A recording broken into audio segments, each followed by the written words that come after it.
Massive stone walls in Peru have survived earthquakes for centuries without a single drop of mortar. The forgotten engineers of the Andes built these marvels using nothing but stone hammers and sand. By the end of this journey, you will understand how human ingenuity can achieve the impossible with the simplest of tools. How did they carve and move 100-ton blocks with such perfect precision?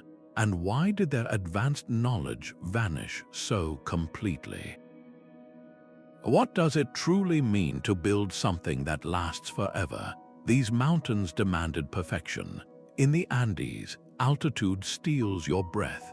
The ground trembles without warning, and the temperature can swing from scorching to freezing in a single day. This was the crucible that forged the ancient engineers. They could not build fragile structures. Every choice, from the stone they selected to the very ground they built upon, was a matter of survival. They learned to listen to the whispers of the earth, choosing specific types of andesite and granite, not just for their strength, but for their spirit. A quarry was not merely a hole in the ground. It was a sacred place, its stone believed to hold a living energy. So when they cut a block, they weren't just extracting raw material. They were inviting a piece of the mountain itself to become part of their walls. This deep respect dictated everything. They positioned their structures to follow the natural flow of water, to catch the sun at precise angles, and to rest on stable bedrock, avoiding the loose soil that could slide away in a heavy rain. They were not conquerors of the landscape, they were its partners. Their walls do not cut through the hills, they emerge from them, as if the mountain chose to reshape itself into a sanctuary. This philosophy of harmony, of working with the immense forces of nature instead of against them, is the foundational secret to their endurance. The unforgiving terrain was not their enemy. It was their most demanding instructor, and in its classroom they learned to build for eternity. Who were these master builders who learned to speak the language of stone? They were the Inca and the great cultures that came before them, like the Tiwanaku and the Wari, peoples whose story in the Andes spans more than 1,000 years. This was not a single empire that rose and fell overnight. It was a living tradition, a chain of knowledge passed from one generation to the next, from one culture to its successor. Each society added its own layer of understanding, refining techniques and expanding the vision of what was possible. Imagine a grand conversation spanning centuries, where the only words spoken were the perfect angles of a wall and the silent endurance of a foundation.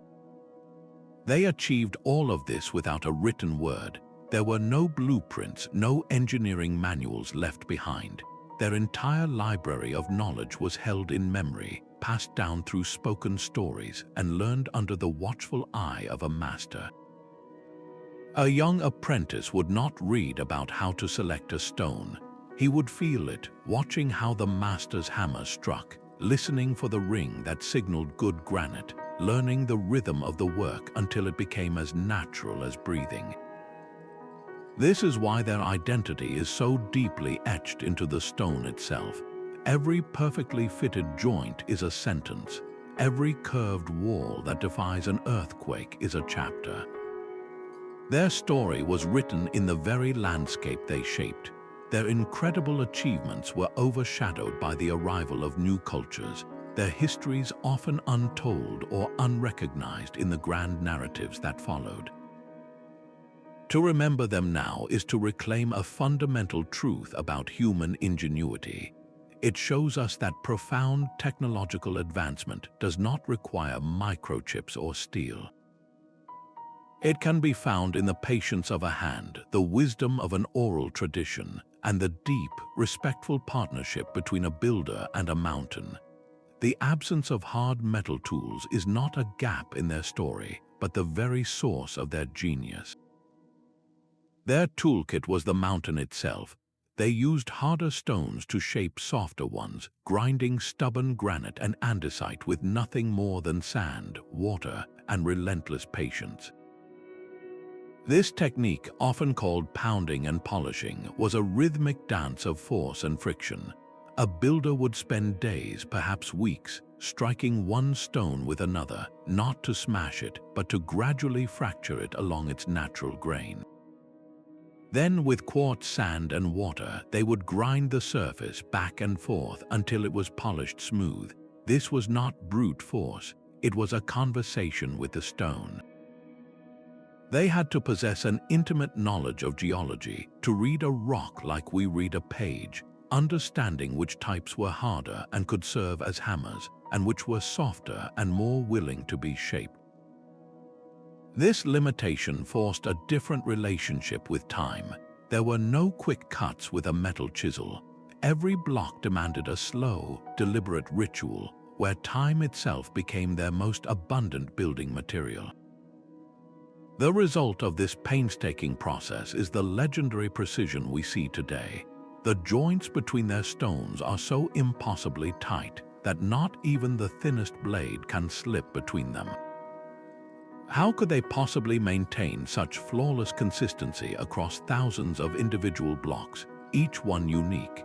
The secret was a living library of knowledge, a system of trial and error refined over countless generations.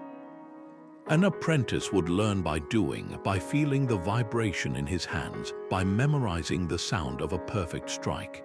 They developed an eye for fit, not by measuring with a standard ruler, but by understanding the unique personality of each stone and how it could find its perfect neighbor.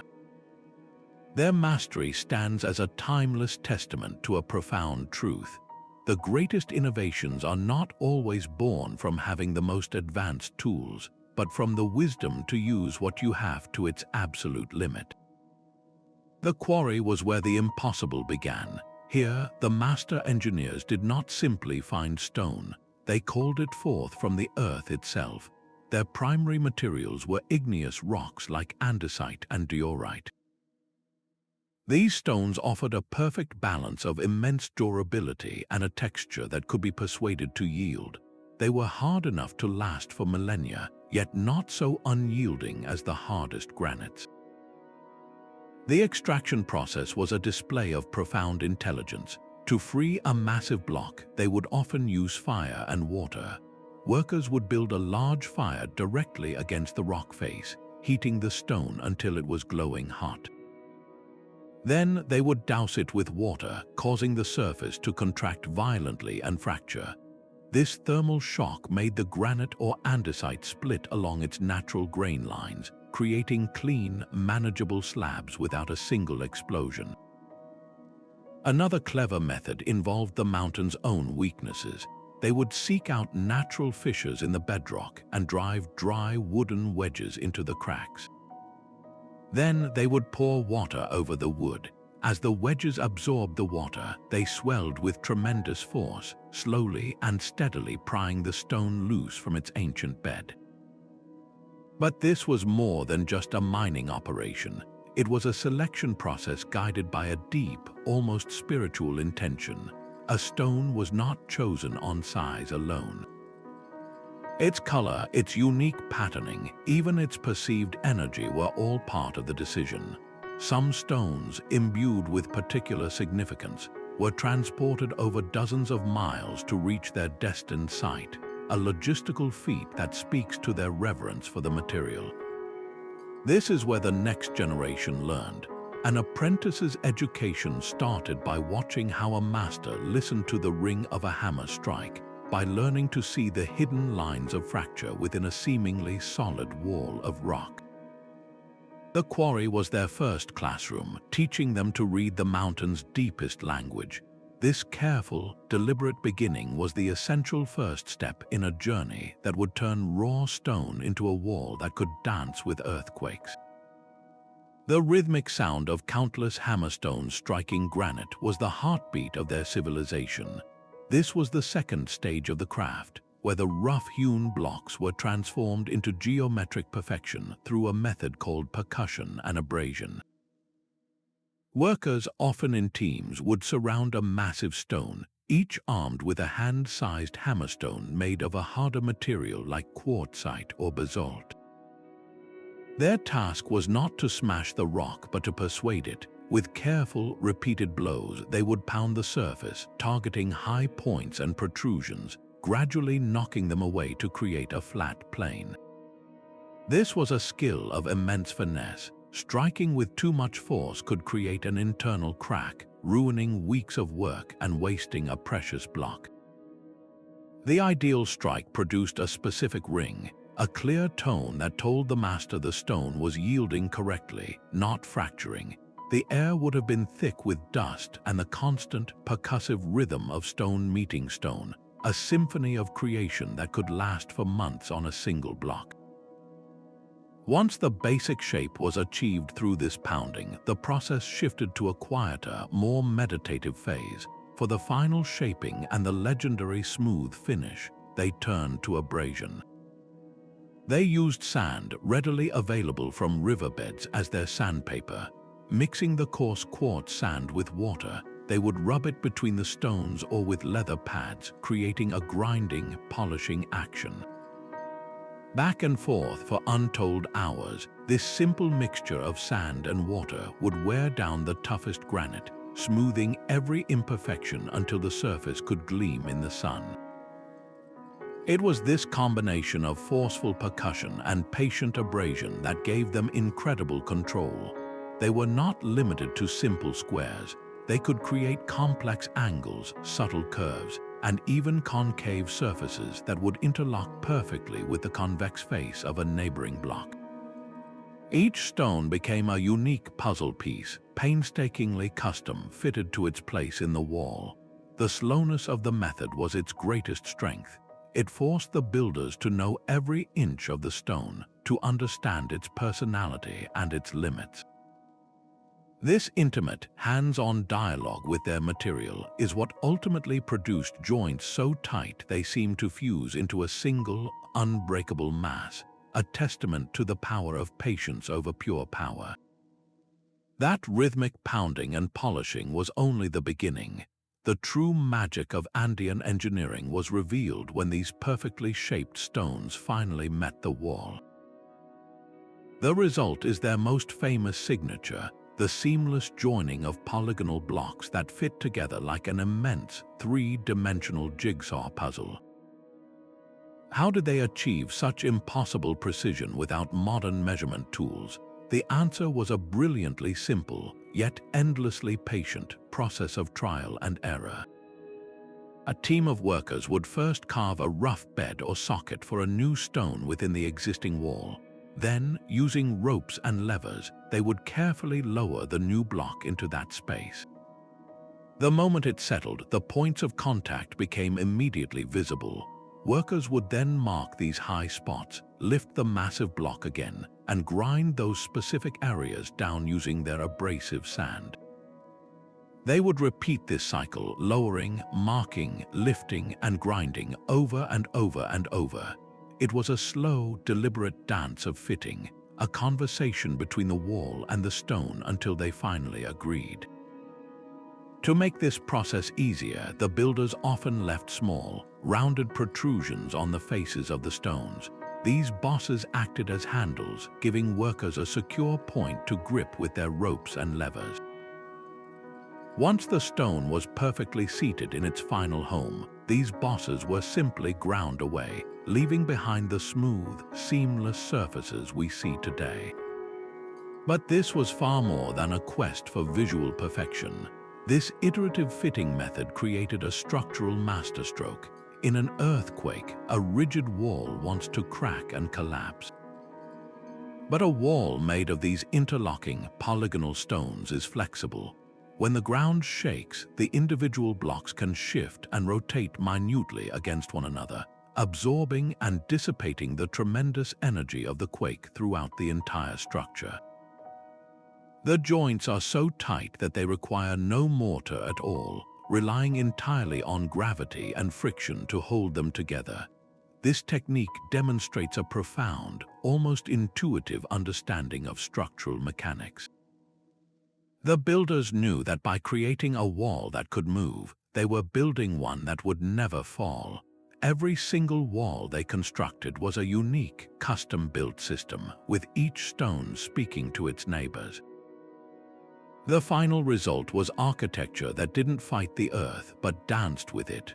But shaping the perfect stone was only half the battle. The true test of will began when it was time to move these 100-ton giants from the quarry to the building site across some of the most treacherous terrain on the planet. They accomplished this without wheels, without metal, and without the powerful draft animals that helped build other ancient wonders. Their most powerful tool was human cooperation on an epic scale. They constructed vast road networks, carving pathways through mountains and spanning ravines with causeways. To move a single block, they would place it atop a sturdy wooden sledge.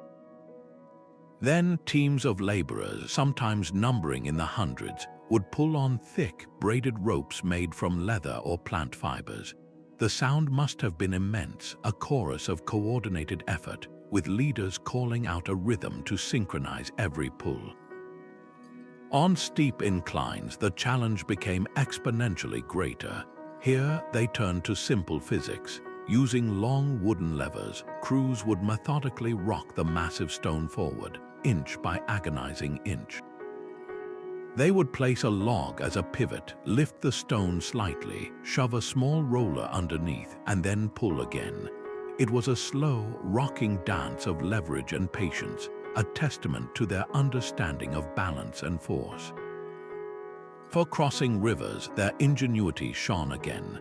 They built temporary pontoon bridges from reeds or lashed together logs, creating a floating pathway strong enough to bear the incredible weight. In some cases, they may have even floated the stones on large, buoyant rafts, guiding them down river to their destination. This was not just manual labor, it was a masterpiece of logistics. Organizing these operations required the skills of a master general and a brilliant engineer combined. It demanded precise planning for food, water, and shelter for the massive work crews. This communal effort was often framed as a sacred duty, a service to the community and the gods that united everyone in a shared, monumental purpose.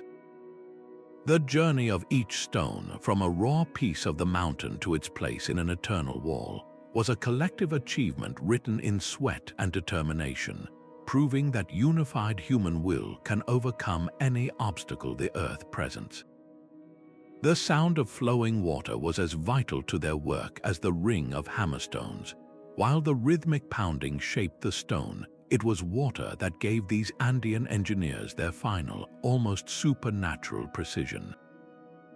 Mixed with coarse sand from riverbeds, water transformed into a powerful, abrasive slurry. This simple mixture acted as their sandpaper, a lubricated grinding paste that could wear down the hardest granite over time. Workers would rub this wet sand between stones or with leather pads, back and forth in a patient, polishing motion. This process removed the last microscopic imperfections, creating the impossibly smooth surfaces and the tight, interlocking joints that have baffled modern observers. Water's role, however, began long before this final polish. At the quarries, they employed a form of hydraulic mining. By channeling streams of water, they could erode away the soil covering valuable bedrock or direct powerful jets into natural fissures to help pry entire stone layers loose. This use of water as a gentle yet unstoppable excavating force saved immeasurable labor. For moving the colossal blocks, water again proved indispensable. On steep earthen ramps leading from quarries, they might have saturated the ground to create a slick, muddy surface. Pulling a massive stone on a sledge over this wet clay would have drastically reduced friction, allowing hundreds of workers to slide multi-ton blocks along a path of controlled mud. This practical genius was deeply intertwined with a spiritual worldview. In Andean cosmology, water was a sacred life force, a feminine energy that could soften, nurture, and persuade. They saw this same power at work in their construction. The same element that made crops grow and filled their springs was also capable of softening the will of the hardest stone, making it pliable to their intentions. This was not a separation of science and spirit, but a complete fusion. Water was never just a chemical compound to them. It was an active, intelligent partner in the act of creation. Their entire approach to engineering was a conversation with the living landscape, and water was one of its most eloquent voices. Their architectural brilliance extended far beyond simple stone fitting into a hidden world of mathematical precision. The ancient Andean engineers possessed a sophisticated understanding of geometry, a knowledge that was not written in books but etched directly into their walls. This was a practical, living mathematics born from centuries of observing how structures stand and how they fall. They used simple yet incredibly effective tools for their calculations. The most famous of these was the quipu, a complex array of knotted cords that could record numerical data, track resources, and perhaps even map out the proportions for a building project. With such tools, they could maintain perfect consistency across vast construction sites. Look closely at any great Inca wall, and you will see its subtle secrets. The walls are never perfectly vertical. They lean inward slightly, a feature known as a batter. This inward slope lowers the center of gravity, making the entire structure far more stable, much like the splayed legs of a tripod. Then notice the corners. They are almost always rounded, never sharp 90-degree angles. A sharp corner is a point of weakness, a place where stress concentrates during an earthquake. A rounded corner allows seismic energy to flow around it smoothly, dispersing the force rather than fighting it. Even the famous polygonal patterns follow a strict mathematical logic. The arrangement is never random. The builders consistently placed the largest, most massive stones at the base of a wall, creating a solid foundation. Smaller, more intricately shaped stones were used to fill the gaps above. This was a masterful system of load distribution, ensuring that the immense weight of the structure was channeled downward efficiently and evenly. Every block, regardless of its size or shape, became an integral part of a cohesive, unified whole. This geometric intelligence was the invisible framework that held everything together. It allowed them to create structures that were not only breathtakingly beautiful but also supremely resilient. Their math was the silent language of stability, the reason their walls could dance with the earth without ever missing a step. Their walls were not only grounded in the earth, but also meticulously aligned with the heavens. This deep connection between architecture and astronomy transformed their stonework into a living cosmic map. At sacred sites like Machu Picchu and the Temple of the Sun in Cusco, windows, doors, and trapezoidal niches were positioned with breathtaking precision to capture the sun's rays at the exact moment of the solstices and equinoxes. On the June solstice, a single beam of light would pierce a specific window and fall upon a carved stone altar, marking the start of the new year or a pivotal moment in the agricultural cycle. These events were not just observed, they were physically built into the fabric of their cities. A temple was more than a place of worship. It was a colossal calendar and a celestial observatory, its very stones serving as fixed points to track the passage of time and the movements of the gods. This sacred geometry required an intimate collaboration between the master engineers and the priest astronomers. The builders had to translate complex astronomical observations into physical stone, ensuring that a wall was not merely straight and strong, but angled to within a fraction of a degree to catch a specific sliver of sunlight once a year. This was engineering in service of cosmology, a perfect fusion of science and spirit. The structures they built were designed to be conduits, channeling the energy of the sun, moon, and stars directly into the heart of their civilization.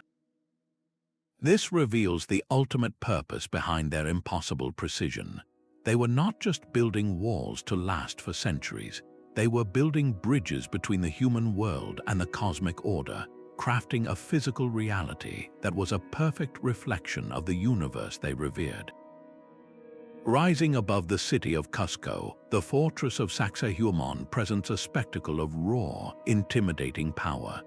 Its famous zigzagging walls are not straight lines but a series of jagged teeth biting into the hillside, a defensive design that forced any attacker to expose their flank no matter where they approached. These are not merely walls, they are a geological event made by human hands. The largest limestone blocks here are colossal, some towering over a person and weighing more than 100 tons, yet they are fitted together with the same impossible precision seen in smaller structures.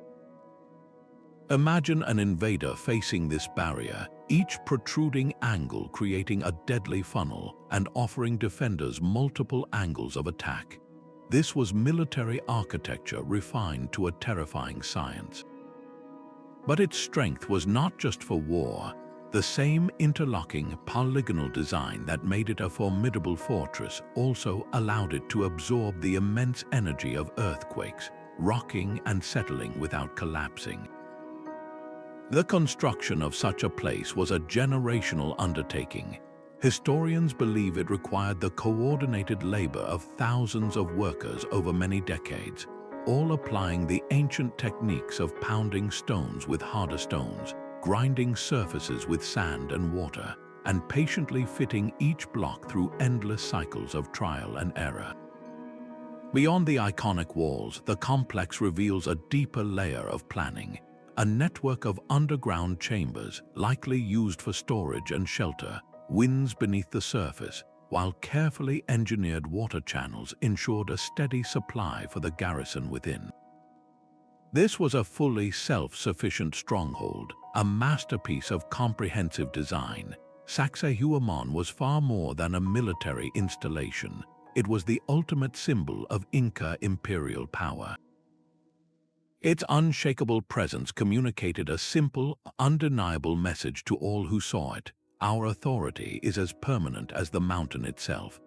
To stand before its stones today is to understand the scale of their ambition. An ambition not just to build for their own time, but to build for all time. High on a razorback ridge between two towering peaks, Machu Picchu seems not so much built as grown, an emerald city emerging from the cloud forest. This is where the Andean philosophy of harmony with nature reached its ultimate expression. Every structure here is a masterclass in precision, carved from the local gray granite with an almost supernatural care. Look at the trapezoidal doors and windows that define the entire city. This shape is far more than an aesthetic choice. A trapezoid is inherently stable, its wider base and inward-sloping sides perfectly distributing the immense weight of the stonework above it, making it incredibly resilient to the seismic shifts that ripple through these mountains. The entire city is a living lesson in structural integrity. The Temple of the Sun offers the most profound example of this sacred geometry. Its curved walls do not simply stand near the natural rock outcrop, they embrace it. The stonework flows and melds into the living bedrock, creating a seamless fusion of human craft and divine creation. This was not just an architectural feat, it was a spiritual statement. The builders were acknowledging that the mountain itself was the primary temple, and their work was merely an extension of its power. But building on such a precipitous site presented immense challenges. To create flat terraces for construction and agriculture on these sheer slopes, they constructed a complex system of retaining walls and deep foundations. Beneath the lush grass lies a hidden world of engineering, layers of crushed rock and gravel that act as natural drains, channeling the torrential rain away from the structures and preventing the entire mountainside from sliding into the river below. An intricate network of stone canals still functions today, guiding fresh spring water through fountains and plazas, a testament to their mastery over hydraulics. It was this obsessive precision that allowed Machu Picchu to perform its most incredible trick. When the city was abandoned and slowly consumed by the jungle for centuries, the vines and roots crept over its walls. Yet they could not pry the stones apart. The joints were too tight, the balance too perfect. The jungle could hide it, but it could not destroy it.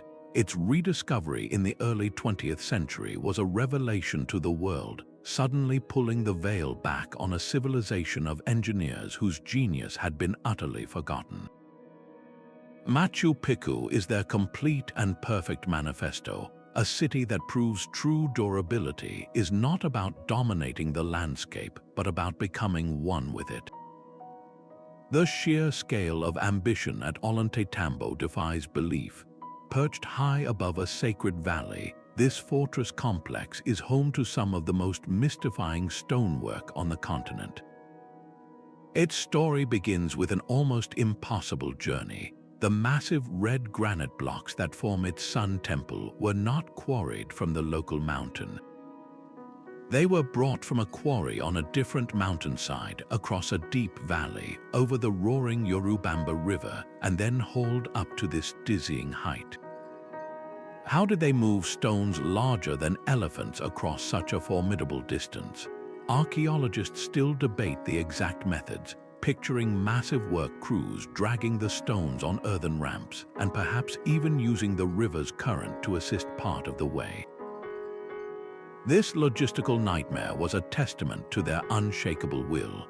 The temple itself is a collection of colossal, perfectly smoothed monoliths standing in a row, known as the Wall of the Six Monoliths. These giants are so precisely joined that their seams are virtually invisible, and their surfaces are adorned with subtle, intricate carvings and symbolic niches. Yet the structure feels strangely incomplete. Scattered around the site are other massive blocks, partly shaped and abandoned, as if the workers dropped their tools in the middle of a task. This frozen moment in time offers a rare glimpse into their construction process, a project violently interrupted by the Spanish conquest. It was here that the Inca Manco Inca staged his last major stand against the invaders, making Ollantaytambo not just a building site, but a symbol of defiant resistance.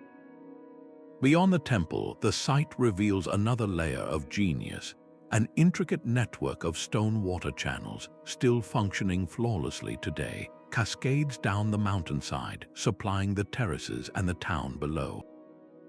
This mastery over hydrology in an arid landscape shows how these engineers adapted their skills to every challenge, from moving mountains of stone to coaxing water from rock.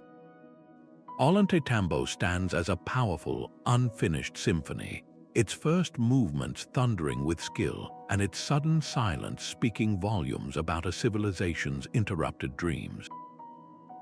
The sheer scale of these projects demanded more than just brilliant engineers. It required the power of an entire society. Moving mountains of stone was a feat of social organization as much as it was of engineering. This was made possible by a system called the Mita, a form of labor tax that was the backbone of Andean civilization.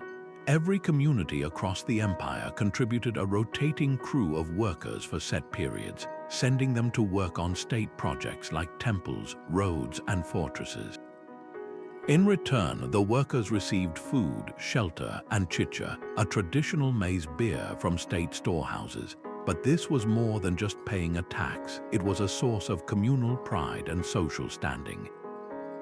A man returning from his Mita service brought stories and honor back to his village, having contributed to a project that would stand for eternity. This system was managed by a sophisticated hierarchy of local administrators who coordinated the entire logistical chain. They were the ones who ensured that the stonecutters at the quarry, the haulers on the roads, and the fitters at the wall were all working in a synchronized rhythm, with a steady supply of tools, food, and materials flowing to each site. The work itself was often framed as a sacred act. It was accompanied by rituals, music, and communal festivals that transformed exhausting labor into a collective celebration. Imagine the scene at a worksite, not as a grim chain gang, but as a vibrant, bustling community. The rhythmic pounding of hammerstones would be accompanied by the sound of flutes and drums, with shared meals strengthening the bonds between workers from different regions. This social cohesion was the invisible mortar that held the entire enterprise together. A project like Sacsayhuaman was not built in a single lifetime, but over many generations. A father might work on preparing the foundation stones, his son on lifting the first courses of the wall, and his grandson on fitting the final blocks. This long-term vision required a stable, cooperative society that believed in a shared future. The master engineers were not isolated geniuses sketching plans in a lonely room. They were integral leaders within this well-oiled societal machine, their designs brought to life by the collective muscle and spirit of thousands. To see only the stones is to miss the real story. The true foundation of these wonders was not bedrock, but a profound and powerful sense of shared purpose. Every master stonemason carried a living library in his hands. Without a single written blueprint or engineering manual, the entire architectural genius of the Andes was sustained through a powerful chain of apprenticeship and oral tradition. This was a knowledge system built not on paper but on practice, passed directly from a master's hands to an apprentice's. A young learner, often a son or nephew, would begin by simply watching. He learned to identify the ring of a good hammerstone striking granite, a sound that signaled the stone was yielding correctly, not shattering. His education was tactile, learning the feel of different rock grains and the precise amount of pressure needed to grind a surface smooth with sand and water. He did not memorize formulas for structural integrity. He learned it by feeling the stability of a well-built wall and seeing how a trapezoidal shape could withstand force. This was an education written in calluses and muscle memory, where techniques were refined not in a classroom but on the stone itself, under the watchful eye of generations. Stories and songs were the textbooks of this tradition. Complex engineering principles were woven into myths about mountain spirits and creation tales. A song might encode the rhythm for a team pulling a massive stone, or a story might explain why a certain type of foundation was needed on unstable soil. This made the knowledge unforgettable, turning dry technical data into a vibrant part of the community's cultural fabric. It was a system perfectly designed for both preservation and innovation. A master could teach the timeless core principles, the non-negotiable rules of physics that ensured a wall would stand for 1,000 years. But the apprentice, once he became a master himself, was free to adapt those principles to new challenges, applying the ancient wisdom to a new temple site or a different type of stone. This living, breathing tradition was the true heartbeat of their engineering marvels. Its sudden rupture during the Spanish conquest was a cultural catastrophe. With masters killed, communities shattered, and sacred traditions suppressed, the chain of transmission was broken. The living library was burned, not in a single fire, but in the silence that fell over the quarries and work sites. The stones remained, but the stories, the songs, and the intimate hand-to-hand knowledge of how to speak to them were largely lost, leaving behind silent giants and a mystery that echoes through the ages. Yet the stones of the Andes tell a different story of innovation than the pyramids of Egypt. Both cultures achieved the impossible, moving mountains of stone to build for eternity, but their paths diverged at the very foundations of their methods. The Egyptians harnessed the power of metal, using copper chisels and saws to shape their limestone and granite. They mastered the wheel and the ramp, employing massive sleds pulled across desert sands.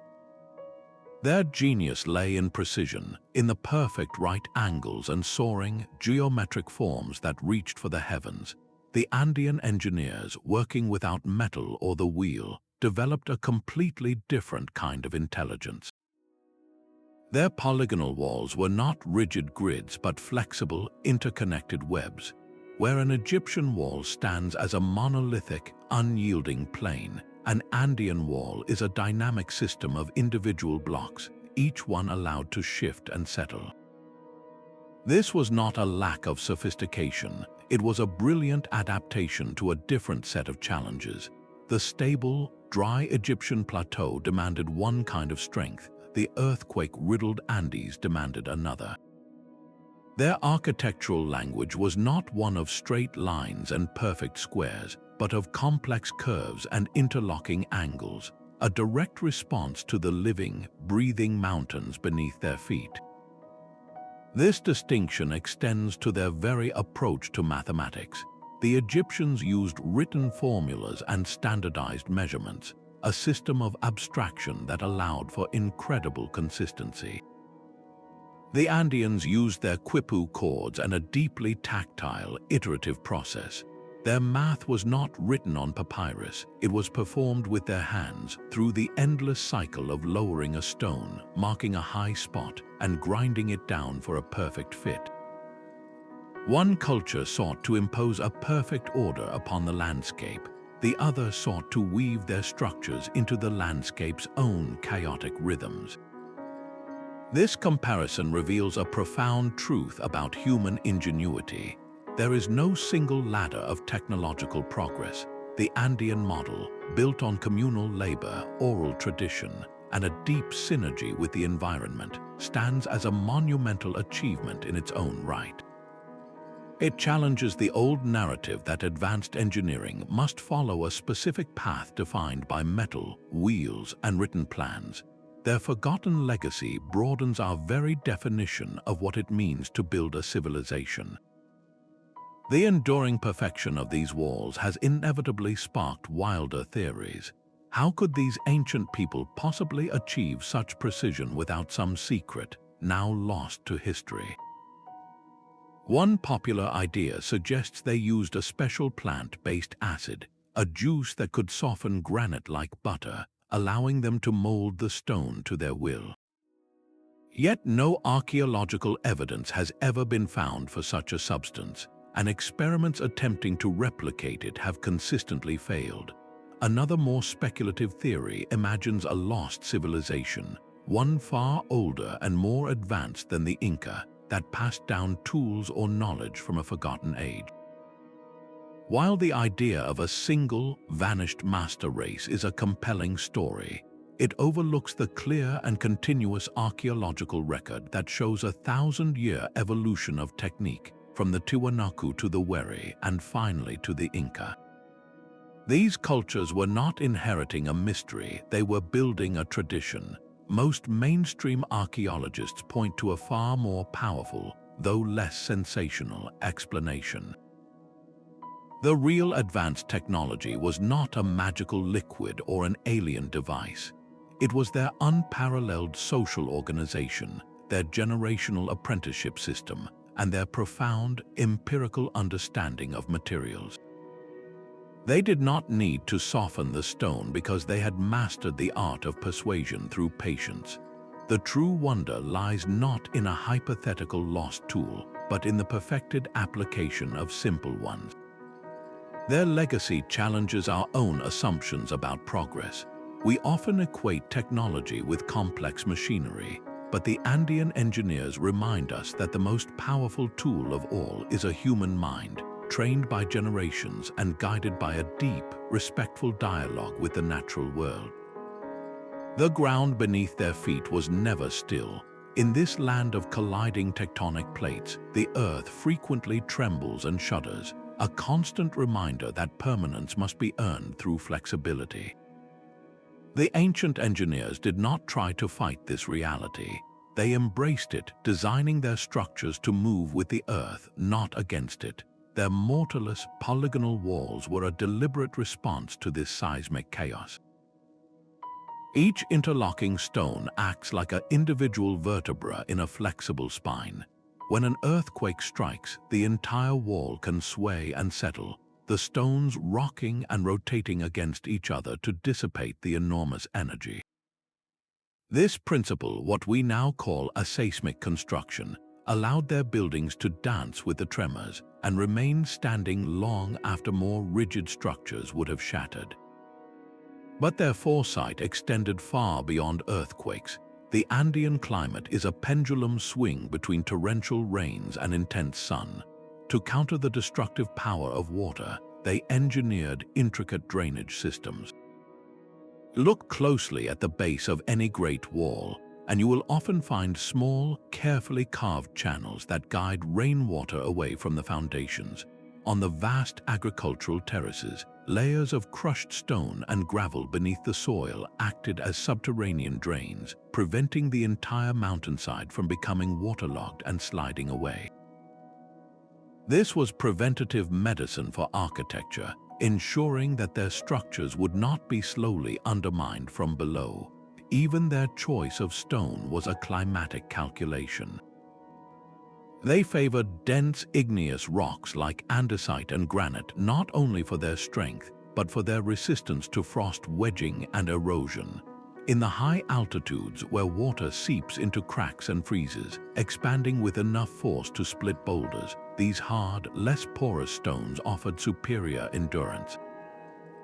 Every design decision was a conversation with a specific environmental challenge. They turned potential weaknesses into their greatest strengths, building resilience directly into the fabric of their cities. This profound, proactive adaptation is the primary reason their silent stone cities still grace the mountain slopes today. They stand not as monuments to a conquered nature, but as testaments to a successful partnership, offering powerful lessons in sustainable design for our own uncertain future. This spiritual connection to the stone was the very soul of their craft. To the Andean people, a rock was not a lifeless object. It was a huaca, a sacred being brimming with its own consciousness and power. The master engineer approached his work not as a conqueror subduing a mountain, but as a partner engaging in a profound dialogue. Before a single hammerstone struck, there was a moment of reverence, a silent request for permission to invite this piece of the earth into a new form. This relationship transformed the entire construction process from a mere technical task into a sacred ritual. The perfect fit of a polygonal joint was not just a triumph of geometry, it was a sign of mutual respect between the builder and the living stone. Every shape they carved held a deeper meaning. A trapezoidal doorway was not merely a stable architectural form, it was a symbolic portal, its shape reflecting the Andean worldview where the wider world of the living narrowed into the sacred space within. The niches that lined the walls of temples were not just shelves, they were homes for miniature stone ancestors and representations of deities, ensuring their protective presence was woven into the fabric of the building.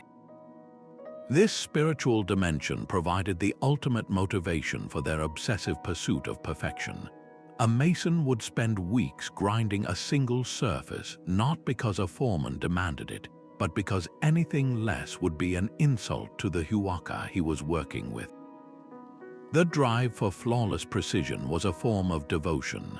This philosophy finds its most beautiful expression in the way they seamlessly wove their architecture into the natural landscape. Look at the Temple of the Sun at Machu Picchu, where the stonework curves to embrace a living rock outcrop, or the walls at Ollantaytambo that incorporate massive, unshaped boulders. They were not clearing the land to build. They were building with the land, honoring the existing sacred features of the site. This blurred line between nature and human creation was a deliberate reflection of their core belief in an interconnected universe, where humanity, the earth, and the cosmos were all part of a single living system. To see their work only as engineering is to miss its true purpose. The stones were active participants in a spiritual covenant, silent partners in a dialogue that sought to harmonize human life with the immense, animate power of the world. The arrival of Spanish conquistadors in the 16th century did not just bring an army, it brought an epistemological hurricane, a storm of ideas that shattered the living traditions of the Andes. Conquest, disease, and the brutal system of forced labor known as the encomienda tore apart the very social fabric that sustained the master engineers. The Mita, the communal labor system that built cities, was twisted into a tool of exploitation, sending thousands to their deaths in silver mines instead of to sacred building sites. The master stonemasons, the living libraries of their craft, perished from foreign illnesses or were displaced, their knowledge dying with them before it could be passed to the next generation. The new rulers saw no value in the seamless joints of the old walls. To them, this was pagan work, architecture without God. They prioritized their own European styles, building Baroque churches and palaces with straight lines and copious mortar. In a tragically symbolic act, they often dismantled the foundations of Inca structures to use their perfectly cut stones as mere rubble filler for their own new buildings. The Coricancha, the sublime temple of the sun in Cusco, had its interior walls of gold stripped away, and its magnificent stonework became the foundation for the Church of Santo Domingo. This was more than just recycling material. It was a deliberate act of cultural erasure, building a new world literally upon the ruins of the old.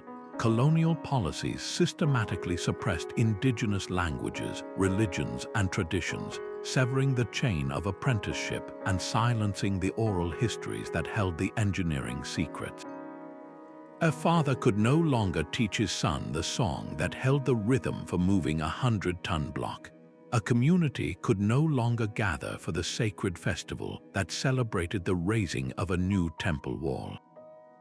Within just a few generations, the techniques behind the stonework were not just rare, they were largely forgotten. The conquest was not merely a military defeat, it was a catastrophe for human knowledge. The stones remained, standing in silent, perfect testimony to what had been achieved, but the living breath of how to achieve it was extinguished. This profound loss underscores a terrifying fragility, the reality that a civilization's greatest treasures are not just its monuments, but the invisible, living knowledge that builds them. The silent stones are finally beginning to speak. Modern archaeology is no longer just observing these ancient walls, it is listening to them with tools that can hear their faintest whispers. Using ground-penetrating radar and LiDAR, researchers can now peer through dense jungle canopy and deep into the earth, mapping entire cities and hidden foundations without moving a single stone. This laser scanning creates a three-dimensional digital model of a structure with a precision down to the millimeter, revealing patterns of wear, subtle alignments, and construction sequences that have been invisible for centuries. These digital maps show us that what looks like a chaotic jumble of polygonal stones is often a highly organized system, with larger keystones strategically placed at points of maximum stress. We can now see the ghostly fingerprints of the builders themselves, preserved in the faint tool marks etched into the granite. At the quarries, geologists analyze these marks, matching the unique wear patterns on abandoned hammerstones to the specific scars left on the unfinished blocks. This forensic analysis tells a vivid story, revealing exactly how much force was applied, at what angle, and in what sequence. But seeing the evidence is one thing, understanding the effort is another. This is where experimental archaeology enters the scene. Teams of researchers, equipped with replicas of stone hammers and abrasive sand, attempt to recreate the techniques. They quickly learn the immense physical toll of the work, the skill required to strike a stone just so, and the staggering number of hours needed to shape a single block. One experiment demonstrated that a small team could carve a precise corner into a granite block using only stone tools and sand, but it took them more than 100 hours of relentless, back-breaking labor. This hands-on work transforms abstract theories into tangible, sweat-soaked reality, proving the feasibility of the methods while deepening our awe for the builder's perseverance. Perhaps the most profound shift in modern investigation is the growing collaboration with indigenous Quechua communities. Archaeologists are now actively seeking out the oral histories and traditional knowledge that have been passed down through generations, even after the conquest. An elder might share a story about the spirit of a particular quarry, or a community ritual that echoes the ancient ceremonies that once sanctified a building project. This knowledge is not mere folklore, it is a different way of seeing the world, one that helps explain the why behind the construction, not just the how. By weaving together laser scans, geological analysis, physical experimentation, and living memory, a new, more holistic picture is emerging. It is a picture that confirms the sheer intellectual and physical achievement of these engineers, restoring the human story to the silent stone. The dialogue between the past and present is open once more, and every new finding is another recovered word in a language we are only just beginning to understand. The modern mind meets the ancient stone not with theory but with hammer in hand. In recent years, a small but dedicated group of artisans and researchers has taken on the ultimate challenge, attempting to replicate the Andean methods using only the tools the original builders had: stone hammers, sand, and water. Their goal is simple: to feel the process in their own muscles, to understand the rhythm of the work that no blueprint could ever capture. They begin by selecting a granite boulder and surrounding it with a collection of harder hammerstones. The first strike is a revelation, a jarring impact that sends a shock up the arm.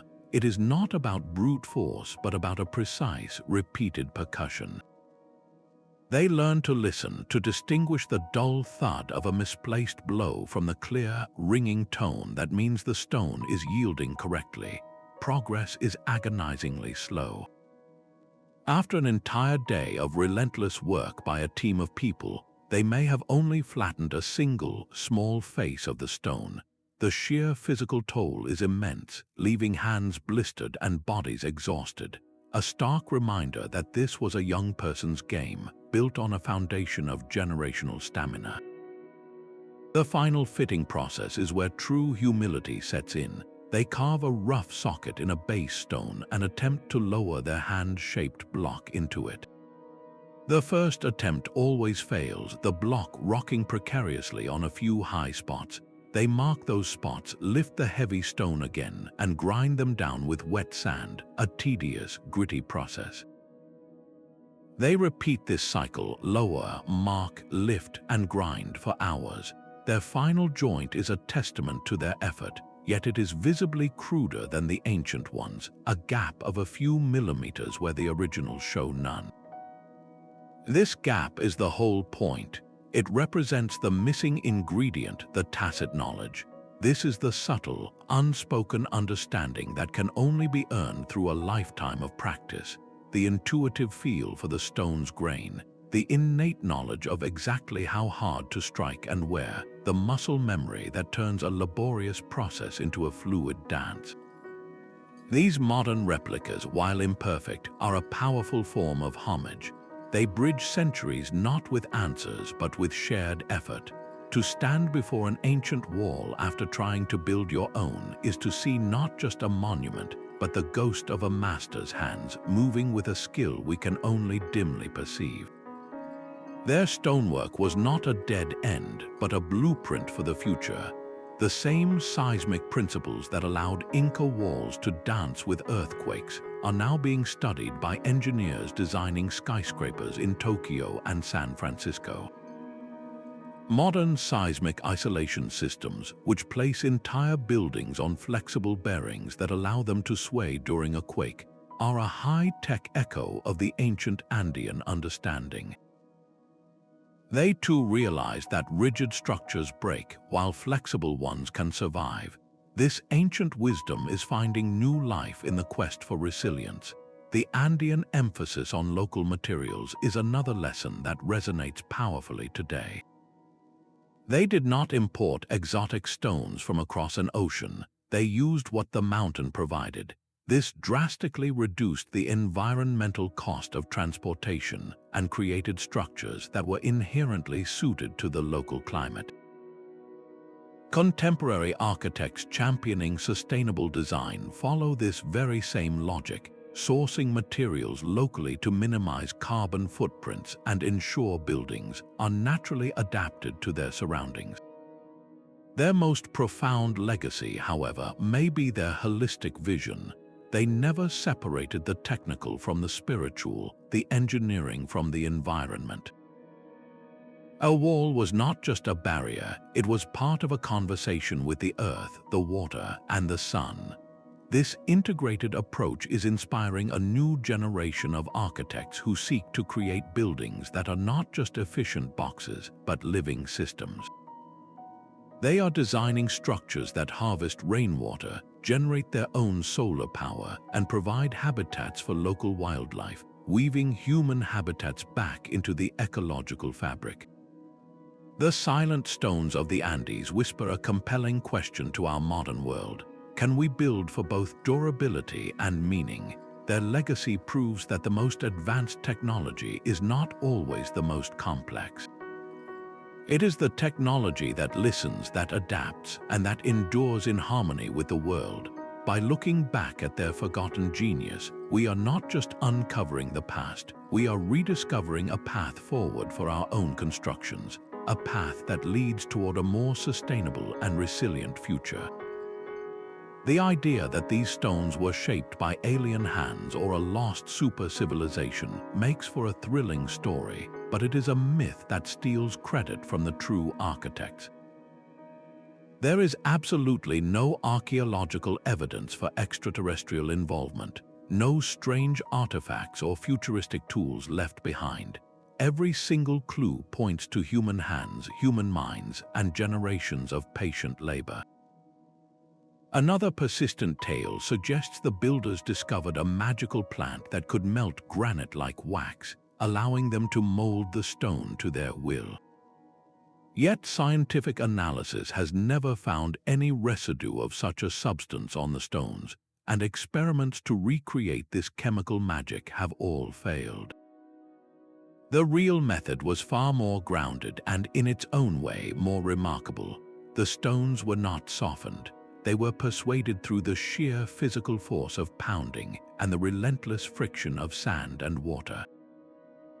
These myths, while captivating, ultimately diminish one of humanity's greatest stories of ingenuity.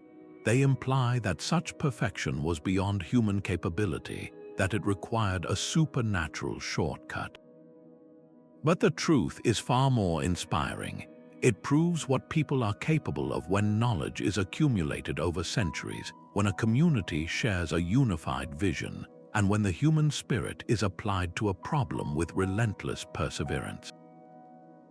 The real mystery is not who built these walls, but how they achieved such a profound understanding of their world with the simplest of tools. Giving credit to aliens or lost technologies is a disservice to the forgotten engineers whose names we may never know, but whose legacy stands in silent, unshakable testimony. The truth does not make their story any less magical. It makes it human, and that is the most powerful wonder of all. Their legacy is a quiet challenge etched in stone, a testament to what human hands can achieve without a single sheet of blue paper or a bar of steel.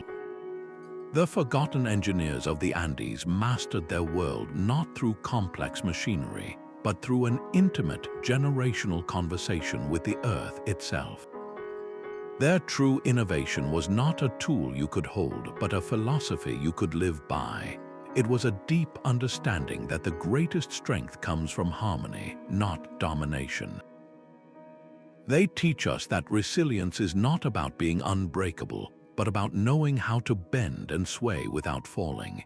In our own age of rapid technological advancement and disposable materials, their silent cities pose a profound question. Are we building for the next quarterly report or for the next 1,000 years? Their stones whisper that sustainability is not a new invention, but a very old wisdom. It is the wisdom of using local materials, of designing with the climate and the terrain, and of infusing our work with a purpose that transcends a single lifetime. The next time you see a modern building under construction, think of the quarries of the Andes. Think of the patient rhythm of hammerstones and the simple, transformative power of sand and water. Their story proves that the most advanced technology is often the one that solves a problem in the most elegant and enduring way, using the resources immediately at hand. The path they walked is still there, waiting for us to rediscover it. It is a path that leads away from fragile complexity and toward resilient simplicity. If their journey through stone and time has sparked a new perspective for you, we would love to hear your thoughts in the comments below. And if you are ready for more journeys into history's greatest mysteries, subscribe to continue exploring together.